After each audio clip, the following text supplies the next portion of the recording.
Growing up, I was Sandra, the forgotten one in a family where the scales always seemed uneven. My brother David was the golden child, adored and showered with praise, while I lingered in the shadows, an afterthought in comparison. 2 years ago, I met Liam at an art exhibit hosted by a mutual friend. He was different, gentle, attentive, and incredibly supportive. We clicked instantly, bonding over our shared love for indie films and vintage novels. When he proposed last spring beneath blooming cherry blossoms at our favorite park, I said yes without hesitation. We eagerly began planning our dream wedding, something small yet meaningful. I felt secure knowing I had a wedding fund my parents had promised me, a tradition they'd upheld for David 3 times over. But everything unraveled during a family dinner one Sunday. David announced his 3rd engagement, and the room erupted with cheers and toasts. I sat quietly, forcing a smile as the celebration swirled around me. When I casually mentioned my own wedding plans later, the mood shifted, and the room went silent. "You should know, Sandra, we had to dip into your wedding fund for David's last ceremony," my dad said, avoiding eye contact. "He needed the help. I'm sure you understand." The words hit like a punch. "Some of it? How much of it?" I managed to ask, my voice shaking. My mom chimed in sharply. "It's gone, all of it. We assumed you'd take longer to settle down. Considering your history, David was in need." I stared at them, stunned. "You promised that money was for me. How could you just give it away without asking?" "It was necessary," my dad explained, as though his reasoning was flawless. "David's been through a lot. He deserved a fresh start." "And I don't?" I stood abruptly, my chair scraping against the floor. "I've been working and saving with Liam, counting on that fund. You knew that." My mom waved off my words, her tone dismissive. "You should have been more proactive with your relationships, Sandra. We made the decision that was best for the family." Furious and heartbroken, I left the dinner early. At home, Liam was waiting for me, his warm presence the only solace I had that night. I broke down, pouring out my frustration and pain. He held me close, whispering words of comfort and determination. "We'll make it work, Sandra," he said firmly. "No matter what, we'll have our day." With renewed resolve, we adjusted our plans. We chose a smaller venue, cut the guest list, and created homemade decorations. It wasn't the wedding I'd envisioned, but it would be ours, free of the weight of betrayal. I couldn't let go of the hurt, though. A few days later, I confronted my parents over coffee. The air was icy as I asked, "Why did you do it? How could you take my wedding fund without even telling me?" My dad sighed, looking weary. "David needed it more. He struggled so much. We thought it was the right thing to do." "And me? What about my struggles? My dreams?" My voice cracked with emotion. "You've always been the strong one," my mom said, her words cutting deeper than she realized. "David needed support. We assumed you'd manage.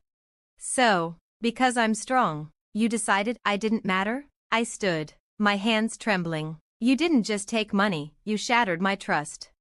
They tried to justify their actions with weak excuses about family priorities, but I couldn't listen anymore. Leaving the cafe, I felt a strange mix of relief and sorrow. The people I once trusted had shown their true colors.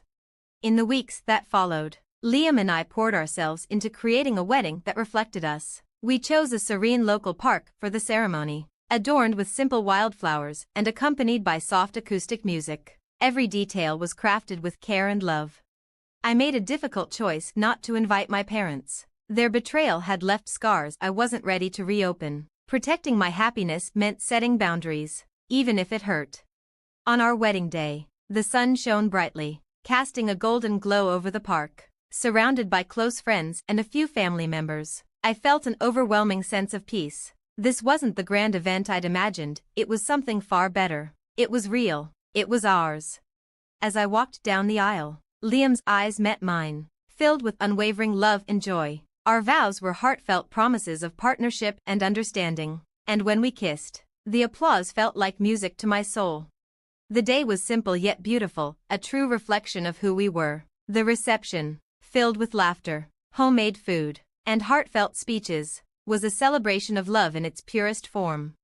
When we shared our wedding photos online, the response was overwhelmingly positive. Friends and distant relatives expressed their happiness for us, but not everyone was pleased.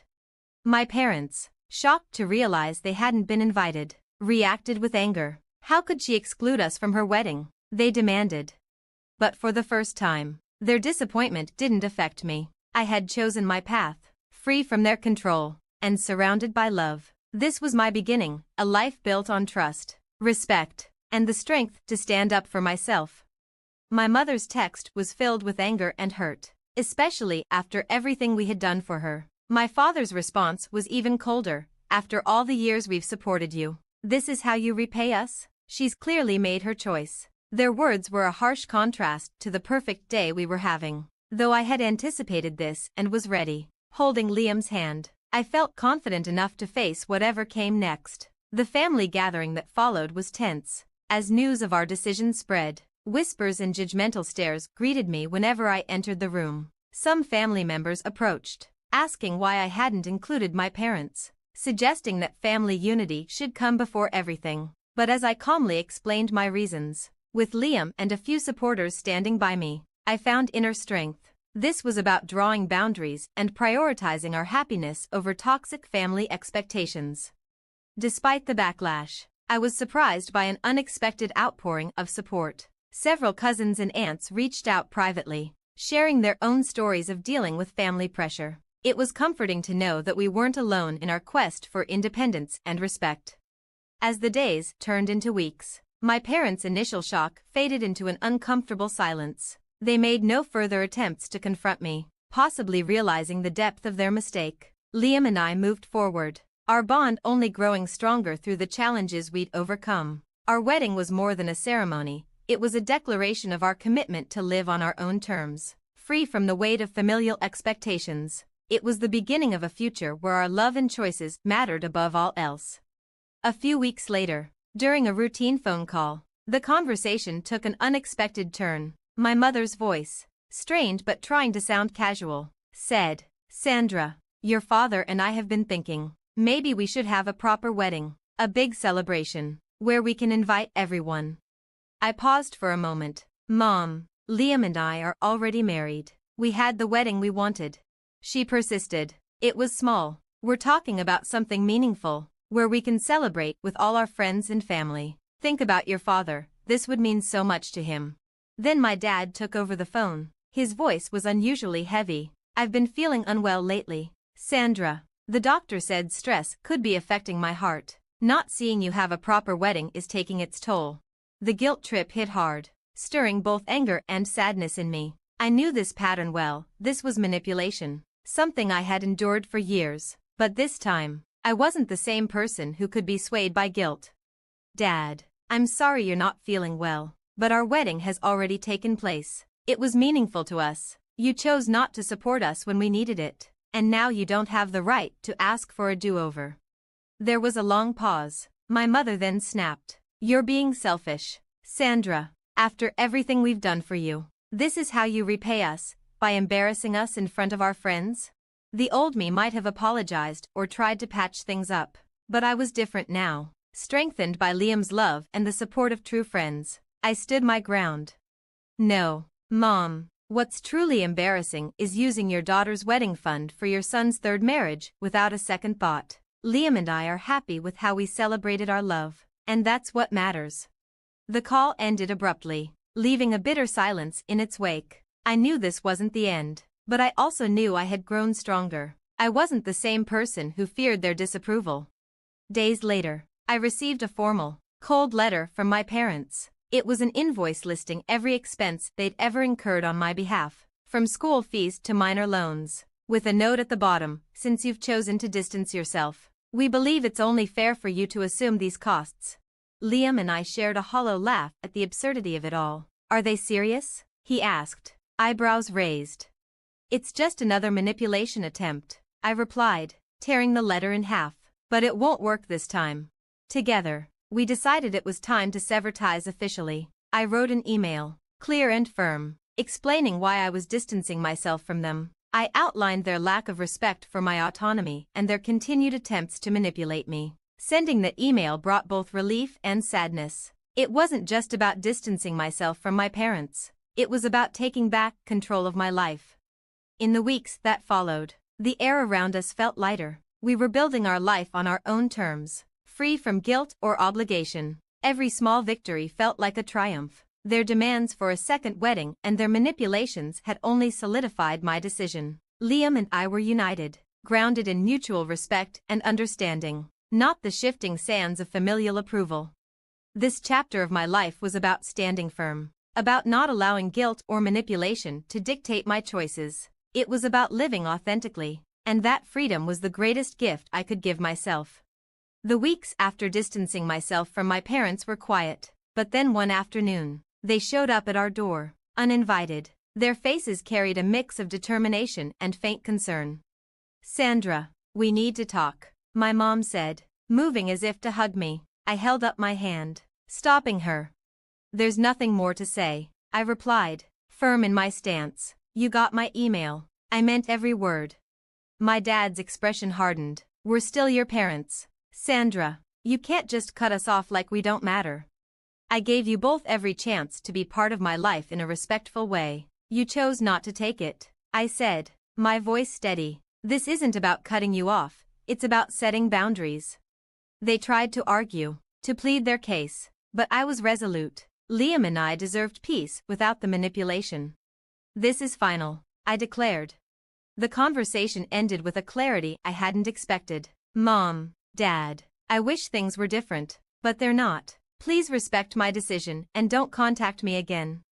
After a tense silence, they left. I felt a weight lift from my shoulders. I blocked their numbers, emails, and social media accounts. It was a hard but necessary decision, a mark of a new beginning.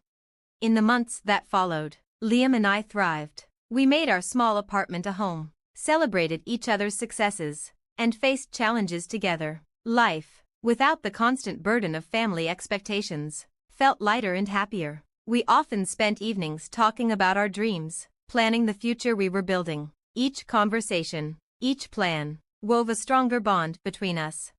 One evening, while watching the sunset from our balcony, Liam took my hand. "Do you ever regret it, cutting ties?" he asked softly. I squeezed his hand, filled with peace. "No. Because it brought us here, to a life where we are loved and respected for who we are, not for what we can give." Looking back, I realized that choosing my own path wasn't just about escaping toxicity, it was about honoring myself. Sometimes, the hardest choices lead to the most rewarding freedom. Liam and I planned new adventures, pursued hobbies, and surrounded ourselves with friends who shared our values. We were no longer defined by my family's past, but by the choices we made every day. As I share my story, I hope it reminds you that while family can offer love and support, it should never come at the cost of your self-respect or happiness. Independence isn't just physical, it's emotional and mental freedom, allowing you to be truly yourself. Thank you for being part of my journey. Your support means the world. Remember, always choose a path that uplifts you. Stay true, stay bold, and never settle for less than you deserve. This is the end of Sandra's story. I'd love to hear from you. Do you think Sandra made the right choice in cutting ties with her family to protect her happiness? Or do you think there was another way to handle the situation? Share your thoughts and experiences in the comments below. Thanks for watching, see you in the next video. Stay amazed.